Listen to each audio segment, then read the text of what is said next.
Assalamualaikum warahmatullahi wabarakatuh. Salam sejahtera bagi kita semua. Yang terhormat Profesor Pujianto selaku dosen pengampu mata kuliah teori akuntansi dan juga teman-teman sekalian. Pada kesempatan kali ini, kami dari kelompok 6 akan menyampaikan dan menjelaskan materi terkait dengan sejarah dan perkembangan akuntansi. Sebelum kita masuk ke dalam pembahasan materi, di sini kami akan memperkenalkan anggota kelompok kami yang terdiri dari 6 orang. Yang pertama ada Siti Karisa dengan 3 NIM akhir 014, kemudian ada Iska Syarotul dengan 3 NIM terakhir 046, kemudian ada Anissa Nadia dengan 3 NIM terakhir 059, ada Wahida Putri dengan 3 NIM terakhir 073, ada Nimas Kartika dengan 3 NIM terakhir 107, dan ada Aurelia Parinusa dengan 3 NIM terakhir 262. Nah, yang pertama yaitu pengertian akuntansi. Akuntansi sendiri bisa didefinisikan sebagai suatu pengetahuan yang berfokus pada persepsi jelas mengenai fakta, kebenaran, informasi yang berkaitan dengan proses pencatatan, pengelompokan, dan penghisaran kejadian ekonomi yang secara teratur dilakukan dan logis, yang bertujuan untuk menghasilkan informasi ekonomi yang berguna bagi para pemakai-pemakainya. Akuntansi di sini didefinisikan sebagai sumber dasar definisi, prinsip, dan konsep bagaimana sih menurunkannya untuk mendasari peraturan-peraturan pada akuntansi. Secara pragmatis dapat dikatakan bahwa teori akuntansi sendiri berkaitan dengan peningkatan akuntansi keuangan dan penyajian laporan keuangan. Nah, adapun tujuan akuntansi untuk masyarakat yaitu memberikan informasi untuk pengambilan keputusan yaitu decision making dengan tujuan untuk menyediakan informasi keuangan yang andal bagi pengguna internal maupun eksternal untuk membuat keputusan ekonomi yang rasional. Selanjutnya yaitu ada akuntabilitas dan legitimasi sosial. Nah, di sini tuh akuntansi bertujuan untuk mempertanggungjawabkan mengelola sumber daya seperti aset dan kewajiban kepada pihak-pihak yang berkepentingan seperti investor, kreditor, pemerintah ataupun publik. Nah, selanjutnya ada pelaporan kinerja di mana menyediakan laporan keuangan yang mencerminkan posisi keuangan, kinerja usaha, dan perubahan sumber ekonomi suatu entitas. Dan yang terakhir ada prediksi dan analisis, di mana ini memberikan data yang memungkinkan pengguna untuk memprediksi kapasitas laba di masa depan, serta resiko apa sih yang akan mungkin timbul di masa depan, seperti itu. Selanjutnya ada peran akuntansi dalam masyarakat, di mana yang pertama yaitu ada legitimasi sosial, yaitu akuntansi berperan sebagai alat bagi perusahaan untuk memperoleh pengakuan dari masyarakat dengan melaporkan dampak sosial dan lingkungan dari kegiatan bisnis. Yang kedua ada alokasi sumber daya yang efisien, di mana akuntansi ini memfasilitasi aliran modal dan sumber daya ke entitas yang paling efisien, sehingga dapat berkontribusi pada pertumbuhan ekonomi yang adil dan berkualitas. Selanjutnya ada akuntansi sosial dan lingkungan, di mana memiliki peran penting untuk mencakup pengungkapan dampak positif dan negatif perusahaan terhadap lingkungan sekitar. Nah, di sini sering juga disebut sebagai corporate social accounting. Yang terakhir ada meningkatkan transparansi. Di sini akuntansi bertindak sebagai mekanisme kontrol dan transparansi, di mana akan membantu menjaga integritas keuangan organisasi serta akan mencegah suatu penipuan. Selanjutnya adalah sejarah akuntansi pada peradaban awal. Sejarah akuntansi dimulai sejak peradaban awal sekitar 5.000 tahun yang lalu. Peradaban Mesopotamia memiliki sistem pertanian dan perdagangan yang berkembang, sehingga membutuhkan pencatatan keuangan yang sederhana. Para pedagang mulai mencatat transaksi mereka menggunakan angka dan simbol pada tablet tanah liat. Sistem akuntansi pada masa tersebut masih sangat sederhana dan belum memiliki konsep yang jelas mengenai standar laporan keuangan. Pencatatan yang digunakan masyarakat Mesopotamia saat itu lebih berfokus pada sistem barter dibandingkan transaksi berbasis uang. Perkembangan selanjutnya terjadi pada peradaban Mesir kuno. Pejabat kerajaan Mesir menggunakan sistem pencatatan yang lebih terorganisir untuk memantau pajak, hasil pertanian, serta persediaan barang di gudang kerajaan. Selain itu, mulai terdapat pemisahan antara pencatatan hasil produksi dan pengeluaran negara. Pada masa Renaissance di Eropa, terjadi perkembangan yang signifikan dalam perdagangan dan kegiatan industri. Perkembangan tersebut mendorong kebutuhan akan sistem pencatatan keuangan yang lebih terorganisir dan sistematis. Pada akhir periode tersebut, sistem double entry bookkeeping dipopulerkan oleh Luca Pacioli melalui karyanya pada tahun 1494. Di Indonesia, perkembangan akuntansi dipengaruhi oleh adanya penjajahan Belanda pada abad ke-17. Pada tahun 1908, terdapat NIAF yang didirikan sebagai organisasi profesi akuntan pertama di Indonesia. Penggunaan bahasa dan istilah pada masa ini didasarkan pada standar akuntansi Belanda. Selanjutnya, pada era kemerdekaan tahun 1957, dibentuk Perhimpunan Akuntan Indonesia atau PAI yang bertujuan untuk mengembangkan standar akuntansi di Indonesia. Sebelum sistem double entry pencatatan keuangan masih sangat sederhana dan sering menimbulkan kesalahan. Evolusi pembukaan berpasangan atau double entry bookkeeping merupakan tonggak penting dalam perkembangan akuntansi. Sistem ini muncul pada masa abad ke-14 hingga ke-15 saat masa perdagangan berkembang di pesat. Nah, seiring berkembangnya perdagangan internasional, bisnis membutuhkan sistem pencatatan yang lebih akurat untuk mengontrol aset, utang, dan keuntungan. Nah, sistem double entry ini sendiri menjadi solusi karena memungkinkan pelacakan transaksi secara seimbang dan sistematis. Sistem double entry memperkenalkan konsep bahwa setiap transaksi dicatat dalam dua sisi, yaitu debit dan kredit. Nah, sistem double entry ini sendiri berkembang di kota-kota perdagangan Italia seperti Venesia, Genoa, dan Florence. Ciri utama dari sistem ini sendiri adalah setiap transaksi memiliki dua pencatatan yaitu debit dan kredit. Total debit selalu sama dengan total kredit dan memungkinkan penyusunan laporan keuangan yang lebih terstruktur. Luca Pacioli bukan penemu sistem double entry, tetapi orang yang pertama kali mendokumentasikan dan menyebarkannya secara sistematis melalui buku yang ia terbitkan, yakni buku Summa de Arithmetica. Buku ini penting sebagai standar awal praktik akuntansi, karena dokumentasi ini sistem akuntansi dapat dipelajari dan diterapkan secara luas di berbagai negara.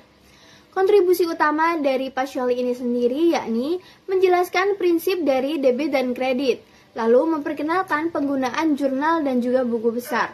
Yang terakhir, mungkin beliau menetapkan dasar praktik akuntansi yang digunakan hingga saat ini. Sistem double entry masih digunakan hingga saat ini dalam semua organisasi bisnis. Sistem double entry memberikan fondasi bagi perkembangan akuntansi modern. Sistem ini meningkatkan keakuratan pencatatan, transparansi keuangan, dan pengendalian internal perusahaan. Nah, hal ini berhubungan dengan praktik akuntansi modern seperti laporan laba rugi, neraca, dan audit. Tanpa sistem ini, transparansi dan keandalan laporan keuangan akan sulit dicapai. Untuk dapat dampaknya sendiri meliputi yang pertama, penyusunan laporan keuangan yang andal, pengawasan transaksi yang lebih efektif, dasar bagi standar akuntansi modern, dan mendukung perkembangan bisnis dan ekonomi global. Baik, jadi di sini saya akan menjelaskan terkait perkembangan prinsip dan juga konsep dari akuntansi. Nah, di sini saya ingin menjelaskan bahwa akuntansi itu tidak lagi dipandang sekedar sebagai teknik mencatat transaksi keuangan saja. Namun di sini, menurut Balkowi, akuntansi itu telah berkembang menjadi suatu body of knowledge atau bidang ilmu yang memiliki konsep, kemudian prinsip dan juga teori. Nah, di sini perkembangan prinsip dan juga konsep akuntansi itu sangat dipengaruhi oleh beberapa hal. Di sini yang pertama ada pertumbuhan bisnis dan juga ekonomi. Kemudian yang kedua ada kompleksitas dari organisasi serta perkembangan dari pasar modal. Kemudian selain itu kebutuhan informasi dari berbagai pihak seperti manajemen, investor dan juga pemerintah sangat mendorong perkembangan dari akuntansi itu sendiri. Nah, di sini Balkowi juga menekankan bahwa teori dan juga praktik akuntansi ini saling berinteraksi dan nanti pada praktik bisnisnya akan melahirkan teori, kemudian teori akan mempengaruhi dari praktik akuntansi di lapangan. Oke, baik, selanjutnya kita akan bahas terkait evolusi prinsip-prinsip akuntansi. Jadi di sini akan dijelaskan bagaimana sih prinsip-prinsip akuntansi itu berkembang secara historis atau bisa dibilang dari waktu ke waktu gitu ya. Jadi di sini ada 3 periode yang dimana ada periode awal, periode pengembangan, dan juga ada periode modern. Nah, di sini kita akan bahas di periode awal terlebih dahulu. Di sini pada periode awal, akuntansi itu masih bersifat sangat praktis dan juga sederhana, yang dimana pencatatan itu dilakukan hanya untuk kebutuhan dagang dan juga pengelolaan kas saja. Nah, di sini tuh tanpa adanya prinsip baku ataupun standar yang tertulis. Jadi akuntansi pada tahap ini tuh lebih bersifat kebiasaan atau praktik sampai driven gitu saja. Nah, kemudian di sini ada periode pengembangan muncul pada periode yang kedua. Jadi di sini seiring dengan pertumbuhan perusahaan, muncullah kebutuhan akan laporan keuangan yang bisa dibilang itu lebih andal dan juga dapat dibandingkan. Nah, oleh karena itu dirumuskanlah prinsip-prinsip dasar akuntansi yang dimana di sini ada 4 prinsip. Yang pertama ada prinsip entitas, yang dimana prinsip entitas ekonomi ini menekankan bahwa perusahaan itu harus dipisahkan dari pemiliknya. Kemudian di sini prinsip yang kedua adalah prinsip going concern, di mana pada prinsip ini tuh mengasumsikan bahwa perusahaan itu akan terus beroperasi di masa depan. Kemudian ada prinsip yang ketiga, yakni prinsip matching. Jadi prinsip matching ini menuntut agar pendapatan itu dicatat bersama dengan beban yang terkait dalam periode yang sama. Itu pada prinsip matching. Kemudian di sini yang keempat ada prinsip konsistensi, di mana pada prinsip ini itu mengharuskan metode akuntansi harus diterapkan secara tetap dari periode ke periode yang selanjutnya. Seperti itu. Kemudian selanjutnya pada periode yang ketiga ada periode modern, yang dimana prinsip-prinsip tersebut dari keempat prinsip yang tadi yang ada di prinsip pengembangan itu jauh lebih diformalkan lagi dalam standar akuntansi, yang dimana seperti yang kita tahu ada GAAP, ada IFRS, dan juga ada PSAK. Kemudian standar ini juga disusun berdasarkan kerangka konseptual yang memberikan dasar teoritis bagi pengakuan, pengukuran, kemudian penyajian, dan juga pengungkapan laporan keuangan. Nah, sehingga di sini menurut Balkowi, tahap-tahapan ini tuh menunjukkan pergeseran akuntansi dari yang awalnya sekedar praktik tes teknis menjadi sistem pengetahuan yang jauh lebih terstruktur dan juga lebih ilmiah lagi. Oke, selanjutnya kita akan membahas terkait peralihan dari praktik ke pendekatan teoritis. Jadi di slide ini saya akan menjelaskan bagaimana si akuntansi itu beralih dari sekedar yang awalnya itu praktik menjadi pendekatan yang teoritis. Nah, di sini ada beberapa tahapan juga. Yang pertama ada pada tahap awal. Jadi pada tahap awal ini, akuntansi itu lahir dari kebutuhan praktis dari pelaku bisnis. Jadi mereka itu hanya mencatat transaksi untuk mengetahui untung dan juga rugi, kemudian hanya untuk mengontrol kas saja. Nah, itu tanpa didasari teori yang jelas. Jadi akuntansi pada masa ini tuh benar-benar bersifat pragmatis. Kemudian yang kedua, ketika perusahaan semakin besar dan juga transaksi semakin kompleks, muncullah tahap transisi, yakni tahapan yang kedua, di mana di sini pelaku bisnis dan juga akademisi itu mulai merasa bahwa praktik akuntansi ini harus memiliki aturan yang sama. Supaya apa? Supaya laporan keuangannya itu bisa dipercaya dan juga dibandingkan. Oleh siapa? Tentunya oleh para manajemen, para investor, dan seterusnya. Nah, dari sinilah prinsip-prinsip dan juga standar akuntansi ini mulai dirumuskan. Kemudian selanjutnya akuntansi masuk ke tahap teoritis atau yang disebut sebagai tahapan ilmiah. Nah, di tahapan ini akuntansi itu tidak hanya dilakukan saja, tetapi juga dipelajari secara ilmiah, yang dimana teori akuntansi ini digunakan untuk menjelaskan mengapa sih suatu metode ini digunakan. Kemudian bagaimana sih kita bisa memprediksi hal ini. Nah, jadi informasi akuntansi ini tentunya karena mempengaruhi keputusan investor, manajemen, atau pihak lain, serta menjadi dasar konseptual dalam penyusunan standar akuntansi seperti IFRS dan juga PSAK. Nah, kemudian di sini menurut Balkowi, akuntansi itu merupakan ilmu sosial terapan. Nah, apa yang dimaksud sebagai ilmu sosial terapan? Jadi di sini artinya teori dan juga praktiknya itu saling mempengaruhi. Jadi praktik di lapangan ini melahirkan teori melalui pendekatan yang induktif, sementara teori kemudian akan membentuk praktik melalui pendekatan yang deduktif. Nah, hal ini akan menunjukkan bahwa akuntansi itu terus berkembang mengikuti dinamika lingkungan bisnis dan juga kebutuhan pengguna informasi keuangan. Seperti itu. Mungkin itu aja dari aku, selanjutnya akan dilanjutkan oleh rekan saya. Baik, untuk yang selanjutnya adalah akuntansi dan kapitalisme. Nah, pada slide ini saya akan menjelaskan hubungan antara akuntansi dan kapitalisme. Kapitalisme merupakan sistem ekonomi yang menekankan kepemilikan modal orientasi pada laba. Dalam sistem ini, aktivitas bisnis terus berkembang dan semakin kompleks. Nah, kondisi tersebut menuntut adanya alat yang mampu mencatat, melaporkan kinerja ekonomi secara objektif, dan juga mengukur. Lalu, menurut Balkowi, akuntansi berkembang sebagai respon atas kebutuhan tersebut dan berfungsi sebagai barang bisnis yang memungkinkan pelaku ekonomi memahami kondisi keuangan suatu usaha. Oleh karena itu, akuntansi menjadi elemen penting yang mendukung keberlangsungan sistem kapitalisme. Nah, perkembangan akuntansi dalam dinamika kapitalisme. Seiring dengan berkembangnya kapitalisme, skala bisnis meningkat dari usaha kecil hingga perusahaan besar dan juga industri modern. Nah, kompleksitas transaksi yang semakin tinggi ini membuat pengambilan keputusan tidak dapat lagi didasarkan pada intuisi semata. Bill Cowey menjelaskan bahwa kondisi ini mendorong standarisasi dan profesionalisme akuntansi agar informasi keuangan yang dihasilkan lebih akurat, dapat dibandingkan, dan dapat dipercaya. Informasi akuntansi ini kemudian digunakan oleh investor, kreditur, dan pemilik modal untuk menilai kinerja, profitabilitas, serta risiko usaha, sehingga akuntansi berperan penting dalam menjaga kepercayaan dalam sistem ekonomi kapitalis. Slide terakhir yaitu peran akuntansi dalam pertumbuhan bisnis dan industri. Nah, pada slide ini saya menjelaskan bahwa peran akuntansi tidak hanya sebatas pencatatan akuntansi. Menurut Bill Cowey, akuntansi berfungsi sebagai sistem informasi yang membantu manajemen dalam perencanaan, pengadilan, dan evaluasi kinerja bisnis. Selain itu, laporan keuangan yang andal meningkatkan transparansi dan akuntabilitas perusahaan sehingga mempermudah akses terhadap modal dan pembiayaan. Dengan adanya kepercayaan dari investor dan lembaga keuangan, perusahaan dapat berkembang dan mendorong pertumbuhan industri. Dengan demikian, akuntansi berkontribusi tidak hanya sebagai pada tingkat perusahaan, tetapi juga pada stabilitas dan pembangunan ekonomi secara keseluruhan. Terima kasih. Nah, tadi kita sudah membahas terkait dengan latar belakang dan juga definisi dari akuntansi. Kemudian ada sejarah, ada evolusi pembukuan, dan juga perkembangan-perkembangan yang lainnya. Nah, saat ini kita akan membahas masih dengan terkait perkembangan, tetapi kita akan membahas tentang isu akuntansi internasional.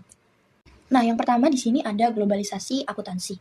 Nah, jadi seperti yang telah kita bisa baca di slide, globalisasi akuntansi itu terjadi seiring dengan berkembangnya globalisasi ekonomi. Jadi, ketika perusahaan itu mulai beroperasi lintas negara, akuntansi itu tidak lagi berfungsi untuk kebutuhan domestik, tetapi untuk kepentingan internasional, seperti adanya investor asing dan kreditor internasional dan juga pasar modal global. Nah, di kondisi seperti itu, akuntansi itu tidak hanya lagi berfungsi atau berperan sebagai kebutuhan domestik, tetapi juga menjadi kepentingan atau kebutuhan internasional. Misalnya seperti tadi investor asing, di mana investor asing ini dia perlu untuk memahami laporan keuangan sebelum nantinya dia akan menanamkan modal, ataupun ada juga kreditor internasional. Jadi mereka itu perlu untuk menilai dari laporan keuangan ini, mereka bisa menilai bagaimana kemampuan perusahaan itu untuk membayar utang. Nah, karena hal tersebut, maka akuntansi itu mulai berperan sebagai bahasa bisnis internasional, di mana artinya laporan keuangan yang disajikan itu harus bisa dibaca dan dipahami oleh orang-orang dari negara yang berbeda. Nah, coba kita bayangkan jika di setiap negara laporan keuangan yang disajikan itu menggunakan pencatatan yang berbeda. Maka dari itu, hal tersebut akan menyebabkan kebingungan antar satu negara dengan negara yang lain. Nah, di sini Bill Cowey itu menekankan bahwa globalisasi akuntansi ini bukan menjadi sebuah pilihan, tetapi menjadi konsekuensi langsung dari meningkatnya perdagangan internasional dan arus modal global. Nah, kemudian karena berkembangnya globalisasi akuntansi ini itu bukan menjadi alasan kesamaan praktik di setiap negara. Nah, Bill Cowey juga menjelaskan bahwa perbedaan ini muncul karena akuntansi itu sangat dipengaruhi oleh lingkungan nasional masing-masing negara. Jadi, perbedaan yang terjadi itu bukan karena ada satu negara yang benar dan kemudian ada negara lain yang salah, tetapi karena setiap negara itu memiliki latar belakang yang berbeda. Nah, dari perbedaan tersebut bisa kita mengambil adanya beberapa faktor utama. Di sini ada 4 faktor utama. Yang pertama itu adalah sistem hukum. Nah, sistem hukum di sini ada negara common law dan juga negara code law. Nah, di sini negara dengan sistem common law itu seperti adanya Amerika Serikat, kemudian Inggris, itu biasanya mereka memiliki standar akuntansi yang lebih fleksibel dan lebih berorientasi pada pasar modal. Nah, sebaliknya, bagi negara code law, itu seperti Jerman atau Prancis, itu cenderung memiliki aturan akuntansi yang lebih kaku, karena mereka itu sangat dipengaruhi oleh peraturan pemerintah. Nah, kemudian faktor kedua, itu ada budaya dan juga nilai sosial. Jadi, budaya di sini itu dia mempengaruhi bagaimana suatu negara memandang risiko dan juga transparansi. Jadi, negara yang cenderung konservatif, itu biasanya melaporkan laba dengan lebih hati-hati, sedangkan negara yang lebih optimistis itu cenderung tidak terlalu konservatif dalam pelaporan keuangannya. Kemudian ada faktor yang ketiga, yaitu sistem ekonomi. Di sini ada sistem ekonomi kapitalis dan juga sistem ekonomi terpusat. Jadi di negara yang memiliki sistem ekonomi kapitalis, akuntansi itu berfungsi untuk mendukung kepentingan investor dan juga pasar modal. Sementara itu di negara dengan sistem ekonomi yang lebih terpusat, akuntansi itu lebih sering digunakan sebagai alat pengendalian dari pemerintah atau pengambilan keputusan dari pemerintah. Nah, faktor terakhir itu ada sumber pendanaan. Jadi di sini ada ketergantungan pada pasar modal dan juga ketergantungan pada bank. Jadi jika perusahaan itu banyak bergantung pada pasar modal, maka laporan keuangan disusun untuk memenuhi kebutuhan investor. Namun jika perusahaan itu lebih bergantung pada perbankan, maka laporan keuangan yang disusun itu akan lebih fokus untuk melindungi kreditor atau pada perlindungan kreditor. Nah, akibatnya dari perbedaan-perbedaan yang ada, laporan keuangan antar negara itu seringkali sulit dibandingkan secara langsung meskipun tujuannya sama. Nah, karena tadi kita sudah mengetahui perbedaan-perbedaan yang terjadi dalam pelaporan keuangan antara satu negara dengan negara yang lainnya, maka saat ini kita akan membahas awal dari harmonisasi standar akuntansi. Nah, di slide itu bisa kita baca bersama di mana perbedaan praktik akuntansi antar negara itu memunculkan kebutuhan untuk harmonisasi standar akuntansi internasional. Nah, di buku ini, Belkawi itu menjelaskan bahwa harmonisasi itu bukan berarti semua negara itu harus mengikuti standar atau harus menyajikan laporan keuangannya itu secara identik, tetapi lebih kepada penyelarasan prinsip-prinsip utama agar laporan keuangan itu dapat dibandingkan secara internasional. Nah, di sini saya kasih perumpamaan seperti ukuran baju. Nah, bisa kita bayangkan jika kita akan membeli baju online dari luar negeri, misal kayak dari all shop seperti Shein dan lain sebagainya. Nah, misalnya di Indonesia itu ditulis ukurannya SML, kemudian ada negara-negara lain yang menggunakan angka seperti 36, 38, 40 dan sebagainya.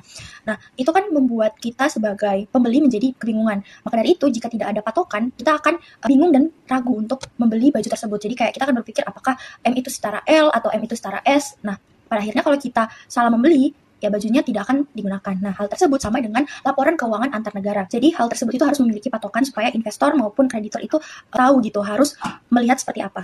Ya, bisa kita lihat, di sini juga ada upaya harmonisasi dan juga tujuan utamanya. Nah, yang pertama kita akan bahas yaitu upaya harmonisasi dalam standar akuntansi. Di mana di sini ada beberapa poin. Yang pertama itu ada kerjasama antar negara. Jadi, negara-negara itu saling bekerja sama supaya apa? Supaya aturan akuntansinya itu tidak terlalu berbeda, sehingga mereka itu dapat saling memahami. Kemudian yang kedua, ada pembentukan badan standar internasional. Jadi, pada saat harmonisasi standar akuntansi ini dibentuk lembaga khusus yang menyusun dan juga mengatur standar akuntansi agar yaitu bisa digunakan secara global. Kemudian yang terakhir ada penyusunan standar akuntansi internasional. Pada akhirnya setelah negara-negara bekerja sama kemudian dibentuk lembaga khusus, maka pada akhirnya dibuatlah standar bersama sebagai acuan atau sebagai dasar agar laporan keuangan yang disajikan itu bisa dibandingkan dari berbagai negara. Kemudian kita akan bahas yaitu tujuan utamanya. Di sini juga terdapat 3 poin. Yaitu yang pertama ada meningkatkan kualitas dan keterbandingan laporan keuangan. Jadi, laporan keuangan itu akan menjadi lebih rapi, lebih jelas dan juga bisa dibandingkan antar negara.